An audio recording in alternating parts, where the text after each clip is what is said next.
My name is Caely Hambro, and I am a physician, and I work at Stanford in the Department of Dermatology. So I'm nearing the end of my training in dermatology. I'm still a resident physician, and then over the summer I'll graduate and I'll become a fully functioning attending physician. But while you're in residency and while you're in attending, there's a lot of work outside of the clinic. It's just reading. There are many different skin diseases, a lot of which are rare and you'll never see in your life unless you read a textbook. But you have to be able to recognize them if they walk into your clinic. So it's a lot of outside studying and reading.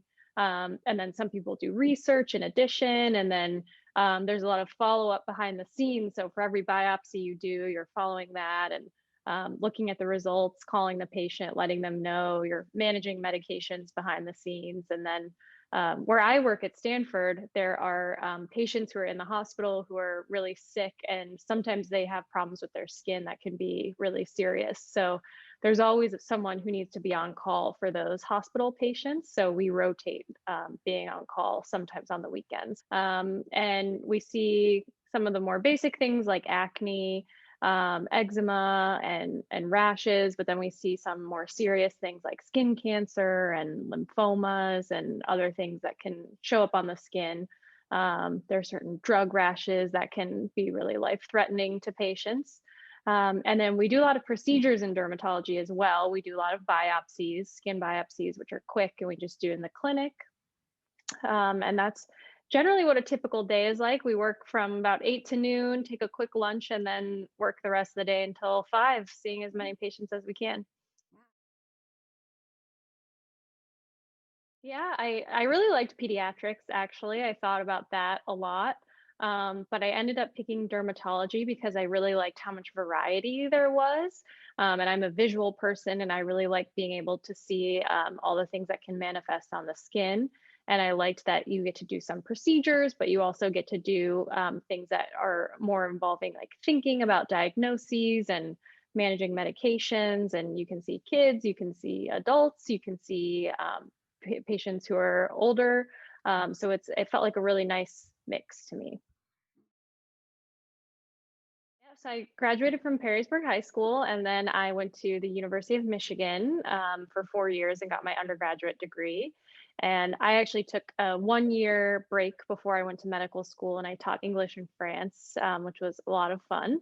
And then I came back and I went to Columbia in New York for medical school.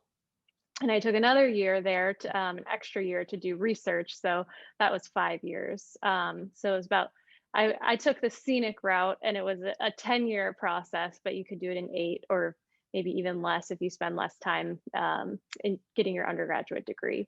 And then after I graduated medical school, I started my residency. So my internship, which is just the first year of residency. I did that in San Francisco, and that was actually in internal medicine so that I could get a background kind of foundation in learning general kind of medicine. And then I'm just about to finish my 3 year residency in dermatology. So overall, 14 years for me. Wow.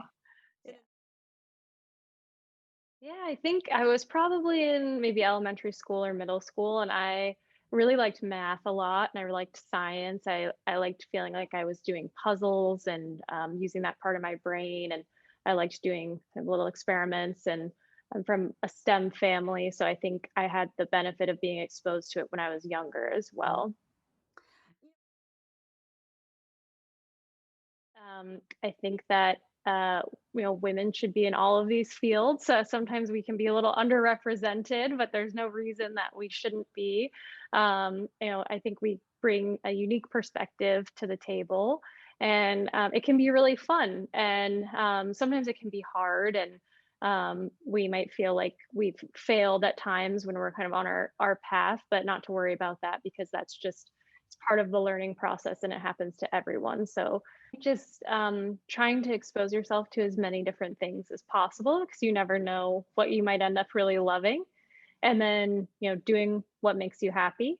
There's a quote that if you do what you love, you never work a day in your life. So Mhm. if you can try to find that thing, and then keep an open mind. And even if it feels like it's something that's really hard, it's you can do it. You're smarter than you think you are, and I think what matters even more than that is being kind to others, being kind to yourself, working hard, and being a team player. I think that will take you very far in any field.